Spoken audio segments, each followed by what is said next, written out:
Faz 2 anos, 7 meses e 14 dias que o voo 815 despencou no oceano, levando 182 pessoas, entre elas minha esposa, Olga. Desde aquele dia, eu parei de viver e passei a assombrar a minha própria casa. Não mudei as roupas dela de lugar no armário, não lavei a última caneca de café que ela usou, mas a pior parte foi a ausência de uma despedida, sabe? O avião perdeu os motores e planou por agonizantes 45 minutos antes de bater na água. 40 minutos. O que ela pensou? O que ela sentiu? Essa obsessão me deixou maluco. Eu larguei o meu emprego, estudei como um condenado, falsifiquei documentos, paguei propinas e finalmente consegui. Fui aprovado num concurso e transferido para o departamento de arquivo de áudios do governo. Um trabalho no subsolo de um prédio cujo objetivo era ouvir e transcrever as gravações de caixas pretas de acidentes aéreos resolvidos para fins de arquivamento digital. Eu não me importava com os outros voos. Eu só queria a fita do voo 815. Eu precisava ouvir, mesmo que os pilotos, qualquer um que estivesse no mesmo avião que ela uma última vez, mesmo que fosse no meio do caos para, sei lá, conseguir seguir em frente. Hoje, depois de muito tempo, a fita finalmente chegou à minha mesa. Mas diferente das outras fitas que eu vinha recebido, havia um manual. O supervisor do setor, um homem esquelético que não pisca o suficiente, deixou na minha mesa antes de sair. Ninguém escuta o que os mortos disseram sem pagar um preço, ele me disse. Por isso é importante que, nesse aqui, você leia as regras. Ele é diferente de tudo que você já transcreveu. Leia tudo antes de colocar os fones. Eu estava a um clique de distância dos últimos minutos de vida da mulher que eu amava. Mas a burocracia exigia que eu lesse as regras primeiro. Dizia: Manual de Procedimentos de Escuta de Caixa Preta. Protocolo de Segurança. Regra número 1. Antes de iniciar essa faixa de áudio, certifique-se de que a trava da porta de sua sala de trabalho está acionada. Durante a reprodução de um voo em queda como esse, o seu cérebro tentará desesperadamente encontrar uma saída real para o desespero do áudio. Você sentirá uma vontade incontrolável de arrancar os fones e fugir da sala. A porta trancada está aí para proteger o mundo externo de você. Se você sair da sala antes do áudio acabar, a sua mente ficará presa na queda para sempre. Regra número 2. O arquivo do voo 815 tem exatamente 41 minutos e 12 segundos de duração. Mas para as pessoas dentro daquele avião, os 40 minutos de queda livre pareceram durar anos. Essa anomalia temporal fica impregnada no áudio. Quando você estiver escutando, o relógio do seu computador parecerá congelar. Você sentirá que está ouvindo gritos e barulhos de vento há horas, talvez dias. Mas não tire os fones para checar seu celular. O áudio vai acabar. Sobreviva a cada segundo, não importa o quão longo ele pareça.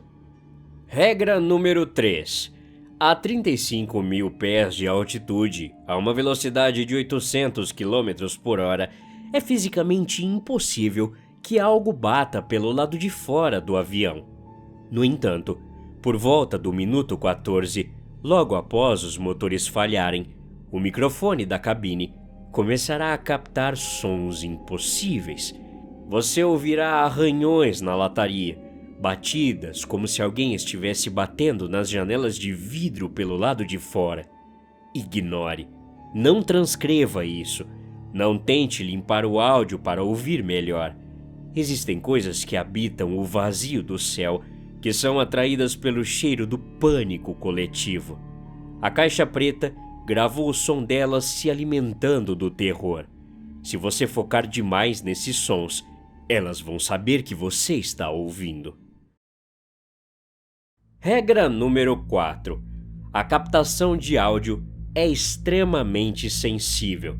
Você vai ouvir a respiração ofegante dos pilotos através das máscaras de oxigênio.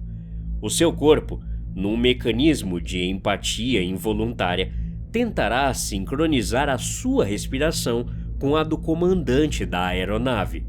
Lute contra isso com todas as suas forças. Se os seus pulmões começarem a subir e descer no mesmo ritmo do homem morto no áudio, quando o momento do impacto chegar e ele parar de respirar subitamente, o seu próprio corpo pode sofrer um colapso e o seu coração esquecerá como bater. Prenda a respiração, mude o ritmo, lembre-se de que você está vivo numa cadeira e não caindo do céu. Regra número 5. O ar-condicionado desta sala de escuta está ajustado e travado em confortáveis 22 graus. Porém, durante os minutos finais dessa gravação, o avião perderá pressão e a temperatura interna da cabine despencará para dezenas de graus abaixo de zero. Lembre-se, você não está nesse avião. Eu repito, você não está lá. Se você começar a ver a sua própria respiração saindo como fumaça branca na sua frente, se seus dedos começarem a ficar roxos e você sentir cristais de gelo se formando nos seus cílios, feche os olhos. O cérebro humano é estúpido e acredita no que escuta. Não tente abraçar a si mesmo. Continue transcrevendo o áudio. Regra número 7. Essa sala é a prova de som. Nada do que acontece do lado de fora entra aqui. Absolutamente nada. Sendo assim, se durante o minuto 28 da gravação, o exato momento em que o avião mergulha para a morte nas nuvens escuras, você ouvir alguém bater na porta nas suas costas, não se vire. Se a maçaneta girar, não olhe. Se você ouvir a voz da sua mãe, do seu filho ou da sua esposa chamando o seu nome pelo buraco da fechadura, pedindo para entrar porque está escuro e frio, mantenha os olhos na tela. Isso é apenas o trauma da colisão, usando a voz de quem você ama, e implorando para entrar no mundo dos vivos. Se você abrir a porta, você os deixará entrar. Regra número 8. No voo 815, ao perceber que os controles haviam sido destruídos e que não havia qualquer chance de sobrevivência, o piloto cometeu um ato de misericórdia cruel. Ele apertou o botão que conecta o rádio da cabine aos gravadores individuais dos passageiros.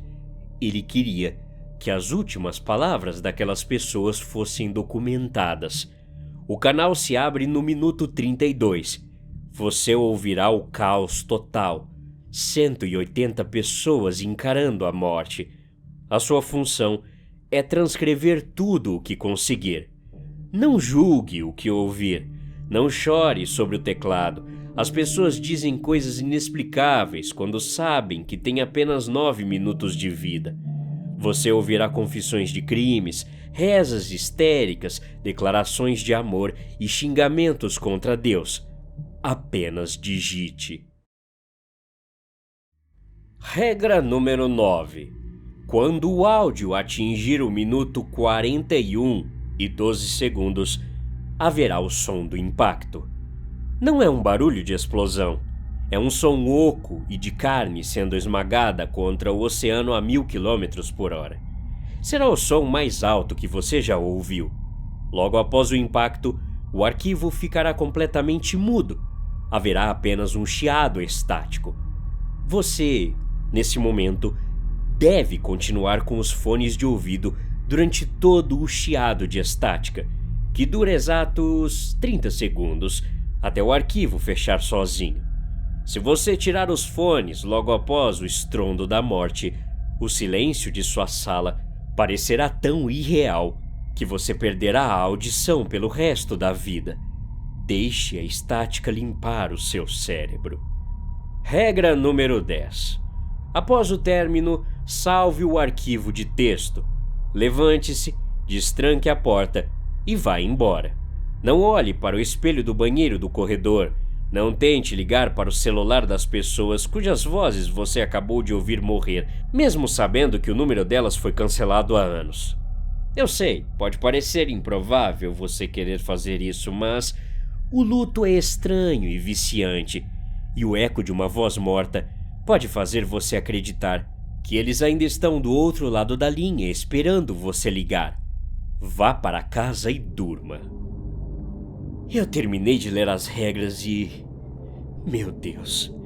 Uma das regras disse que o piloto, num ato de misericórdia, conectou os microfones dos passageiros com a caixa preta. Eu ouviria a voz da minha Olga. O rosto dela surgiu na minha mente. O sorriso torto, a mania de enrolar a alça da bolsa no dedo quando estava nervosa, as nossas últimas férias, o último beijo apressado no aeroporto, quando ela disse que voltaria de viagem no domingo à noite para jantarmos. Eu precisava saber. O marido que ama não abandona a esposa no limbo, mesmo que o limbo seja a pior memória do mundo. Agarrei os fones de ouvido, coloquei-os sobre a cabeça, posicionei os dedos sobre o teclado, respirei fundo e cliquei no mouse. O áudio começou. Começou com a cabine de comando. Ouvi os bips dos radares, o ruído branco e confortável do vento batendo no bico do avião a 1000 km/h. Ouvi o piloto e o copiloto conversando sobre o clima, uma conversa banal sobre turbulência e um jogo de futebol que ia acontecer no fim de semana.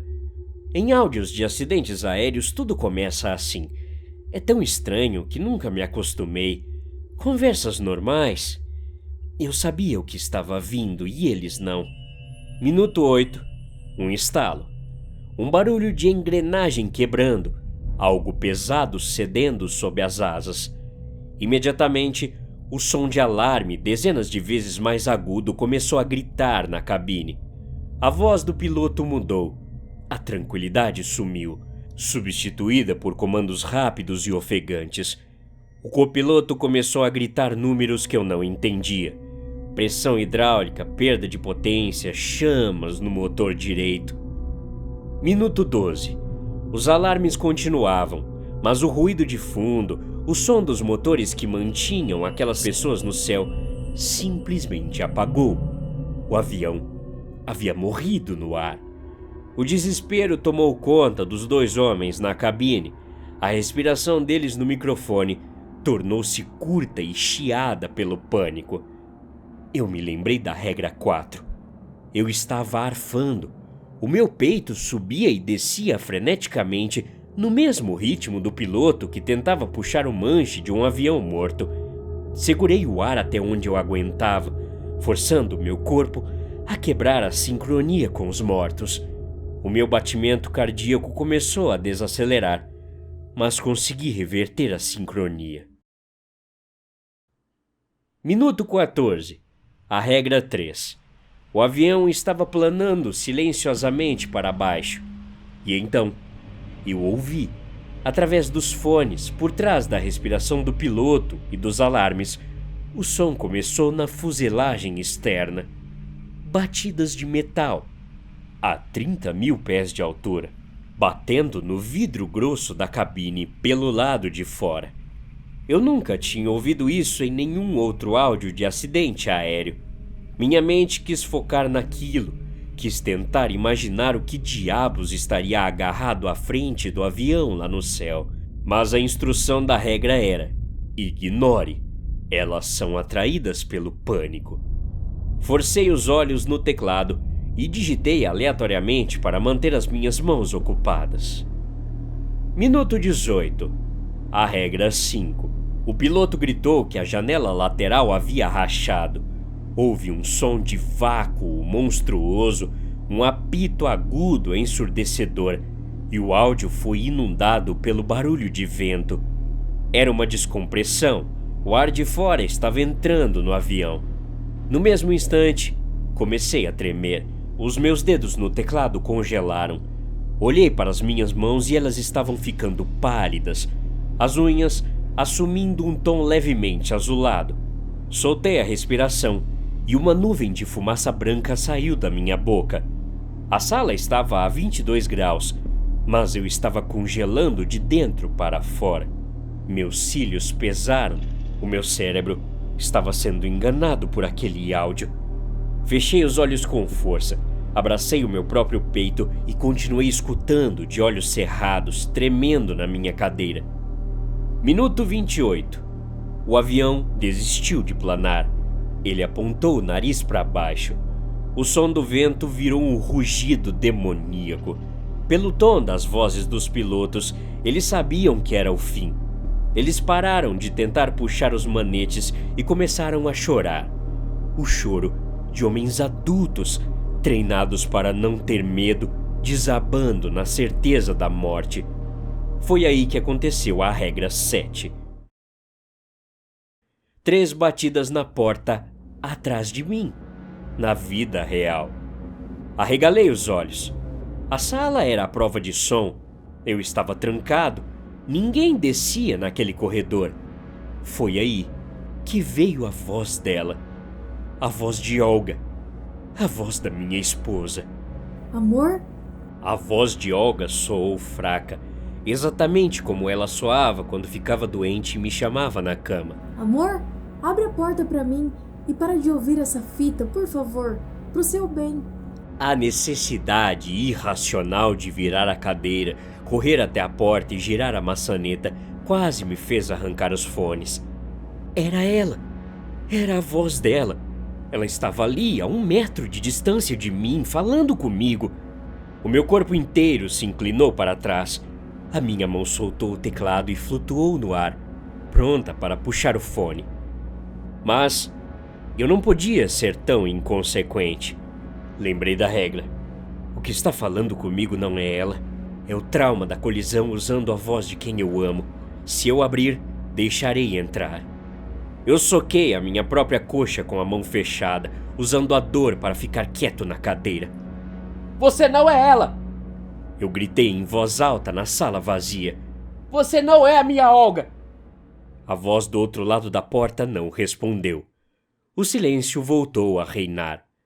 Mas o pior ainda estava por vir. Minuto 32. A regra 8. No áudio, o piloto fungou no microfone. O barulho de vento era ensurdecedor. Que Deus nos perdoe! O comandante murmurou. Ele abriu o canal de gravação dos passageiros. O que atingiu os meus ouvidos foi a personificação sonora do inferno. Não era apenas o som de vento, era o grito desesperador de 180 pessoas presas numa lata de metal caindo verticalmente para a morte. Era um coro de terror que em nenhuma outra gravação ouvi, porque de fato nenhum piloto antes tinha feito isso. Crianças chorando, pessoas vomitando, malas batendo no teto. Digitei as poucas palavras que conseguia isolar no meio da loucura. Pessoas rezando Pais Nossos pela metade, homens implorando por perdão a mães que não podiam ouvi-los. O meu olhar voou para a lista de passageiros pregada na lateral do monitor. Olga Silveira, poltrona 14B. Nessa hora, usei o mouse para abrir o painel de mixagem do software de áudio. Eu não deveria fazer isso, mas eu não ligava. Eu tinha entrado ali para ouvi-la. Isolei o canal de áudio direito traseiro da aeronave, zerei o grave dos motores, os ruídos agudos do vento, joguei todo o foco de captação sonora do microfone interno para a fileira 14. O som do caos diminuiu um pouco, focado num grupo pequeno de poltronas. O avião estava a apenas 4 minutos do impacto na água. Apertei os fones nos ouvidos com as 2 mãos, fechando os olhos. Eu estava pronto para ouvir a minha esposa. Eu estava pronto para ouvir ela gritar o meu nome ou dizer que me amava ou apenas chorar de medo. Eu queria ouvi-la e guardar comigo para sempre. A voz dela, exatamente a voz doce que eu ouvi todos os dias durante 7 anos de casamento, surgiu. Ela não estava rezando. Ela não estava gritando. Ela estava chorando muito, sim, mas a voz dela soava de uma forma que eu nunca tinha ouvido antes.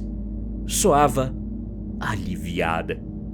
Ela estava falando bem perto do ouvido da pessoa sentada na poltrona do lado, um homem cujo murmúrio eu consegui ouvir ao fundo. Ele tentava acalmá-la enquanto o avião despencava. Eu não aguentava mais. A voz de Olga soluçou sobre o barulho da fuselagem tremendo. Eu não aguentava mais, Pedro. Pedro era o nome do colega de trabalho dela que também estava na viagem de negócios. Shhh! Amor, segura minha mão. Não olhe pela janela. A voz do homem respondeu no áudio, desesperado. Amor? O meu coração parou de bater. O avião caindo não importava mais, as regras não importavam mais. Eu ia ter que contar pra ele hoje à noite, no jantar. Olga continuou, a voz embargada pelo choro compulsivo. Eu ia ter que olhar na cara dele e contar tudo. Eu ia ter que falar. Falar o quê? A gente ia resolver. Pedro chorava junto. O avião começou a tremer. Menos de 2 minutos para o impacto. Como resolver, Pedro? Ela berrou no áudio. Ele não pode ter filhos. Ele fez os exames o mês passado e é infértil. Como é que eu vou voltar pra casa e olhar nos olhos do homem maravilhoso que paga as minhas contas e dizer que o bebê que ele tá comemorando, o filho que ele já comprou um berço, é seu? Como? É melhor assim. Eu não tenho medo do avião cair. Eu tenho medo de sobreviver e ter que olhar pra ele de novo. É um alívio que tudo acabe aqui, Pedro. É um alívio. Eu não pisquei. Não respirei. O meu cérebro simplesmente entrou em colapso, paralisado, incapaz de processar o que havia acabado de acontecer dentro da minha alma. A mulher pela qual eu chorei por 2 anos, a mulher pela qual eu arrisquei a minha sanidade naquela sala, achava que morrer era melhor do que voltar para mim. O luto que me matava era por uma farsa. A dor, a saudade, as roupas intactas no armário. Tudo uma farsa gigantesca e humilhante. O filho não era meu. A esposa não era minha. A minha vida inteira tinha sido uma piada cruel. Minuto 41 e 12 segundos. O impacto. A regra 9 dizia que o som do avião batendo na água seria o som mais alto que eu já ouviria. Um barulho grotesco de metal e carne sendo esmagados. Eu não senti absolutamente nada. O barulho do voo 815 sendo desintegrado na superfície do oceano explodiu nos fones de ouvido, destruindo os microfones da gravação. Mas comparado ao que Olga havia acabado de dizer, o som da morte de 180 pessoas soou aos meus ouvidos apenas como um sussurro distante, um pequeno incômodo sem importância. O arquivo cortou para o silêncio. Entrou a estática, os 30 segundos finais da fita que a regra mandava eu ouvir para não perder a audição. Fiquei sentado na cadeira, escutando a estática zumbir dos fones. O arquivo do computador finalizou e o programa fechou sozinho. Tirei os fones e os coloquei devagar em cima da mesa. Olhei para a porta trancada. Olhei para a lista de regras que me garantiu que eu sairia vivo dali. Só que as regras esqueceram de avisar que o pior monstro que se pode encontrar numa caixa preta não mora no vazio do céu. Ele viaja sentado na poltrona 14B, usando a aliança que você comprou. Levantei-me. Não chorei. Não gritei. Peguei a lista de regras da mesa, destranquei a porta de aço e caminhei em direção à rua. A morte não é uma coisa ruim quando você tem motivos para desejá-la. Até a próxima Obrigado.